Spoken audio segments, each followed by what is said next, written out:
We definitely are in a time of transition. I think we've all felt that now for a number of years. Mitch McConnell has been an extraordinary steady hand in the Senate for 2 decades, and I think his leadership will be missed. And it's time to pass the Senate to a new generation of very seasoned leaders. When you look at the choices the Senate Republicans have to replace Mitch, these are all very experienced, seasoned leaders who've been in Senate leadership. So there's continuity there.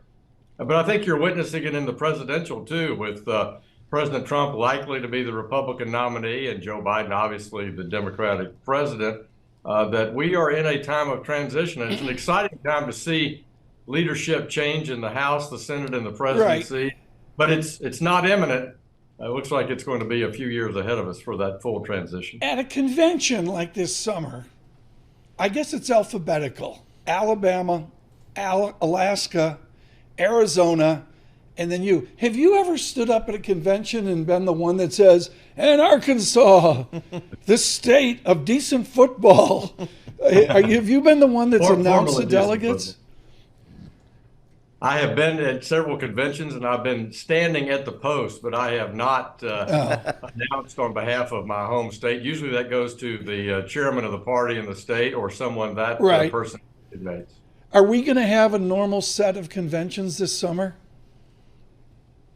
Well, instinctively, I felt like this election might be like 1980, where there was a serious Democratic challenger to a Democratic president with a low approval rating, and that didn't come to pass.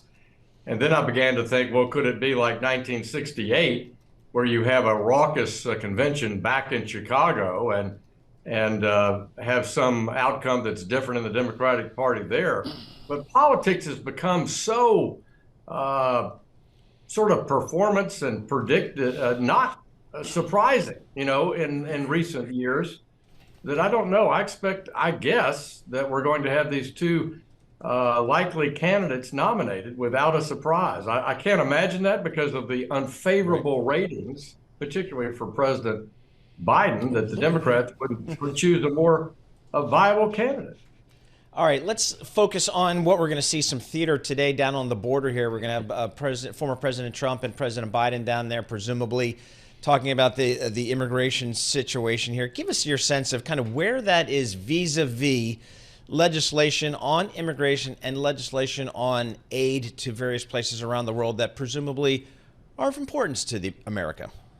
Yeah, well, let's start with the border. The border is at an unprecedented crisis, extending way beyond anything we've seen in 20 years of border crossings and lack of control across the border. 7 million encounters, probably 500,000 to 700,000 gotaways during that period of time, despite more money, despite more agents, modern facilities. So this is due to policy decisions made by the Biden administration, which could be corrected by policy decisions implemented by the Biden decision. So I don't think it's per se funding related or even passing a new law. It's about enforcing the existing laws. And over here in the House Republicans last year passed H.R. 2, which reforms the immigration system and extends some border security measures that President Trump put in place. And that's what we think we ought to do. So I'm not sure how they're going to be connected. All right, but let's talk about getting some legislation passed. You guys have a job to do, which you haven't done. Let's get some legislation passed that deals with the border, deals with the aid. Where are we on terms of you guys getting your job done and getting legislation passed? Where are we there?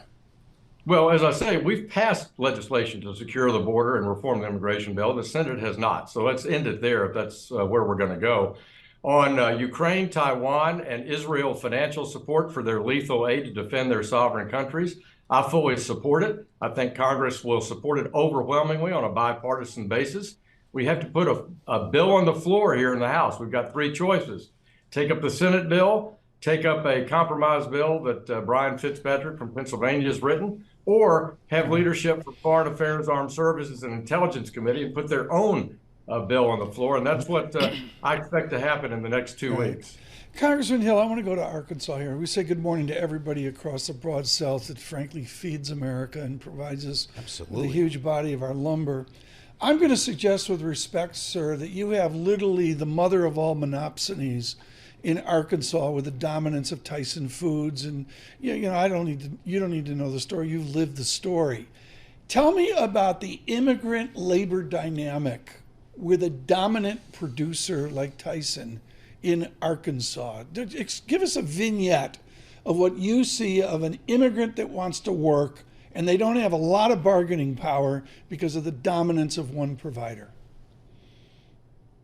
Well, labor across the state is pretty divided. I mean, Tyson is enormous, but as you know, Tyson works with individual farmers who do a lot of the growing. And so there's labor demands all over the state. And Tyson has chicken processing competitors across the state as well.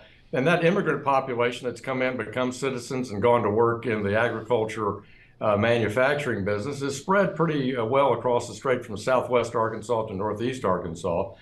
And I think wages have risen in that business, and there's always demand for more labor. It's a tough job.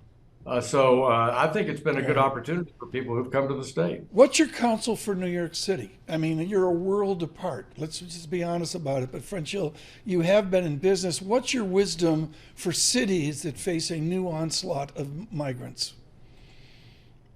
Will help us get the political will to have a rational border policy. I think all states, it's not a cliche to say all states are border states now when you've had 7 million encounters and about 3 million people that the Biden administration's allowed in the country waiting to determine if they can stay or not under an asylum claim. And that's what you see in Chicago and New York. And we need a rational border policy. Our existing law, Tom, says that if you're seeking asylum in the United States, you must do it from outside the United States, from a third country. This is a presidential waiver of executive action that causes all these people to come into the country and wait and be paid benefits, even though it's likely that some 90% will be deported.